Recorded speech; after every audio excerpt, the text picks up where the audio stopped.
عن جابر بن عبد الله رضي الله عنهما قال: قضى النبي صلى الله عليه وسلم بالعمرة لمن وهبت له.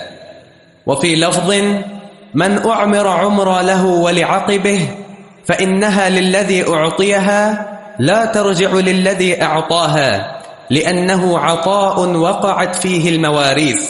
وقال جابر: إنما العمرة التي أجازها رسول الله صلى الله عليه وسلم أن يقول: هي لك ولعقبك، فأما إذا قال: هي لك ما عشت فإنها ترجع إلى صاحبها. وفي لفظ لمسلم: أمسكوا عليكم أموالكم ولا تفسدوها، فإنه من أعمر عمرا فهي للذي أعمرها حيا وميتا ولعقبه. جزاک اللہ خیر. اس حدیث میں یا اس کا موضوع جو ہے وہ عمرہ، ایک عمرہ جو آپ پڑھ چکے حج اور عمرہ، یہ وہ نہیں ہے. وہ عمرہ آخر میں ہے کے ساتھ ہے، اور یہ عمرہ جو ہے آخر میں الف مقصورہ، جیسے تقوی، اس طرح عمرہ الف مقصورہ کے ساتھ. یہ ایک خاص اصطلاح ہے. جاہلیت کے دور میں یہ ایک نظام رائج تھا، اور وہ یہ کہ ایک شخص کسی دوسرے شخص سے کہتا کہ یہ گھر میں آپ کو دیتا ہوں، یہ گھر میں آپ کو دیتا ہوں، یہ آپ کا ہوا. اب کیا ہوتا، جب تک وہ زندہ ہے اس وقت تک وہ گھر اس کے استعمال میں رہتا، اور اگر وہ فوت ہو گیا تو دینے والا اس گھر کو واپس لے لیتا کہ جس کو دیا تھا وہ نہیں رہا، اب یہ گھر میرا ہے، میری ملکیت.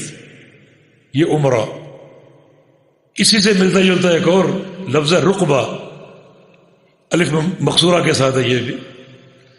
اس کی شکل یہ تھی دور جاہلیت میں کہ آپ نے گھر دیا کسی کو بھی اور کہا کہ یہ گھر میں آپ کو دے رہا ہوں رہنے کے لیے، اگر پہلے میری موت ہو گئی تو پھر یہ گھر آپ کا اور آپ کے وارثوں کا، اور اگر پہلے آپ مر گئے تو پھر یہ گھر مجھے واپس لوٹ آئے گا.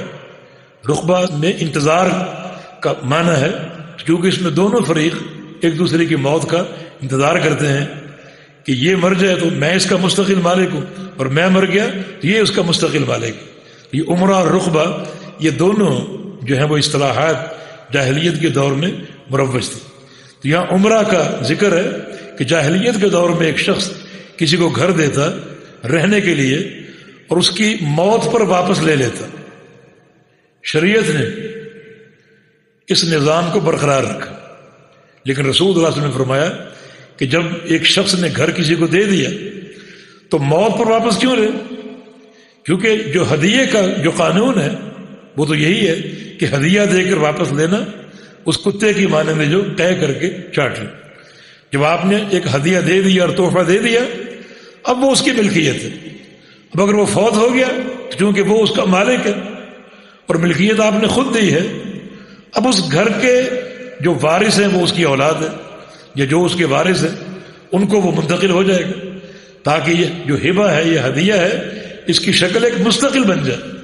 اور ہدیہ دے کر لینا، اس کی وہ بری مثال آپ بار بار سن چکے ہیں. تو شریعت نے عمرہ کی اصطلاح کو باطل نہیں کیا، برقرار رکھا، مگر اس میں ایک تبدیلی کر دی کہ جاہلیت کے دور میں اگر کسی نے کسی کو گھر دیا ہوتا تو اس کے مرنے پر واپس لے لیتا، لیکن شریعت نے اس بات کو برقرار رکھا اتنی تبدیلی کے ساتھ کہ مرنے پر واپس نہیں لینا، بلکہ اس کی شکل ایک ہدیے کی ہے، اور ہدیہ دے کر واپس لینا یہ ناجائز. آگے جابر کا قول ہے رضی اللہ عنہ.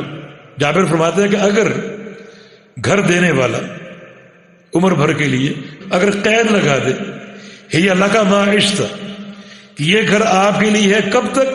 جب تک آپ زندہ ہیں. اس نے خود قید لگا دی. جناب جابر فرماتے ہیں اس صورت میں جو عمرہ ہے اس کی مدت محدود ہو جائے گی. مانا یہ جب تک وہ زندہ ہے اس وقت تک وہ گھر اس کے پاس ہے، کیونکہ اس نے قید لگائی، شرط لگائی کہ جب تک آپ زندہ ہیں اس وقت تک آپ اس گھر کو استعمال کر سکتے ہیں اور اس کے مالک ہیں. آپ کے انتقال پر یہ میرے پاس واپس آ جائے گا. جابر فرماتے ہیں کہ اس صورت میں وہ گھر اس کے فوت ہونے پر اس کو واپس جو ہے وہ مل جائے گا. اس کی شکل ہدیے کی نہیں ہوگی بلکہ اس کی شکل عاریہ کی ہوگی کہ عاریتاً کسی کو اپنی چیز دے دینا، عاریتاً ایک محدود مدت کے لیے کسی کی ملکیت میں کوئی چیز دے دینا.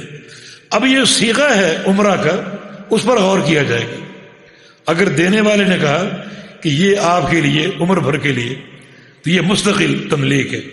اب یہ گھر اس کا ہو گیا، اس کے مرنے کے بعد اس کے جو ورثاء ہیں وہ اس کے وارث ہوں گے جس کو دیا گیا. اور اگر یہ صیغہ ہے کہ یہ گھر آپ کے لیے آپ کی زندگی بھر جب تک آپ زندہ ہیں، تو یہ مشروط ہے. اب اس ہدیے کی حیثیت ایک عاریہ کی ہے کہ عاریتاً آپ نے استعمال کے لیے ایک چیز دی ہے، تو جو مشروط شرط عائد کی ہے اس شرط کی حد تک اس گھر کو وہ استعمال کر سکتا ہے. اس کے فوت ہونے کے بعد یہ گھر اس کو واپس لوٹ آئے گا، کیونکہ اس شکل میں ہدیہ نہیں بلکہ عاریہ ہے. جابر فرماتے ہیں کہ قضى النبی صلی اللہ علیہ وسلم بالعمرہ لمن وہبت لہ، کہ رسول اللہ علیہ وسلم نے عمرہ کے بارے میں فیصلہ فرمایا کہ مستقل اسی کا ہے جس کو ہبہ کیا گیا. اب دینے پر واپس نہیں لے سکتا، کیونکہ ہبے میں لوٹنا ایسا ہی ہے جیسے قے کر کے چاٹنا. وفی لفظ من اعمر عمرہ لہ ولعاقبہ فانہا للذی اعطیہ. ایک شخص کسی کو گھر دیتا ہے اور کہتا ہے کہ یہ آپ کو میں نے دیا عمر بھر کے لیے، آپ کے لیے بھی ولعاقبہ، اور آپ کی اولاد کے لیے بھی، آپ کے وارثوں کے لیے بھی. اب یہ صیغہ وسیع ہے. اب وہ گھر واقعتاً اسی صیغے کے مطابق اس کے لیے بھی ہے اور اس کی اولاد کے لیے بھی. فإنها للذی اعطیہ، جس کو دیا گیا اس کے لیے وہ گھر ہے. لا ترجع للذی اعطاها، اب یہ گھر جس نے دیا ہے اس کی طرف نہیں لوٹ سکتا. جس کو دیا گیا وہ اس کا مالک ہے، اور اس کے مرنے کے بعد اس کی اولاد اس کی مالک ہے. لأنه عطاء وقعت فيه المواريث، کیونکہ جب اس نے عاقب کہا کہ یہ آپ کے لیے اور آپ کی اولاد کے لیے ہے، تو پھر یہ ایسی عطا ہے جس میں میراث قائم ہوگی اس شخص کے لیے جس کو دیا گیا.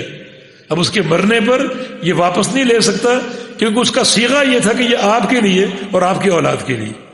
جابر اس حدیث کے راوی ہیں، وہ اس کی شرح خود کرتے ہیں، اور حدیث کا راوی اپنی حدیث کے معنی کو زیادہ بہتر جانتا ہے.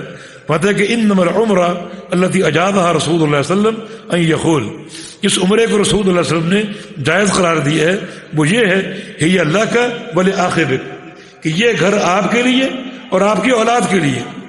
چنانچہ وہ گھر اس کے لیے ہوگا اور اس کے مرنے کے بعد اس کی اولاد کے لیے ہوگا. فاما اذا قال، لیکن اگر یہ کہا ہی اللہ کا ما عشت، کہ یہ گھر آپ کے لیے کب تک؟ جب تک آپ زندہ ہیں. یہ شرط عائد کر دی. فإنها ترجع إلى صاحبها، تو اس کے مرنے کے بعد وہ گھر اصل مالک کی طرف لوٹ آئے گا، کیونکہ اس نے اس صورت میں یہ ہدیہ مستقل نہیں کیا بلکہ عاریۃً دیا کہ جب تک آپ زندہ ہیں اس گھر کو استعمال کر سکتے ہیں. تو اس کے فوت ہونے پر وہ گھر اس کو لوٹ آئے گا. جی صحیح مسلم میں یہ الفاظ ہیں امسکوا علیکم اموالکم فلا تفسدوها، اپنے جو مال ہیں اپنی پراپرٹی اس کو روک کر رکھو اور اس کو بگاڑو نہ، اس کو ضائع نہ کرو.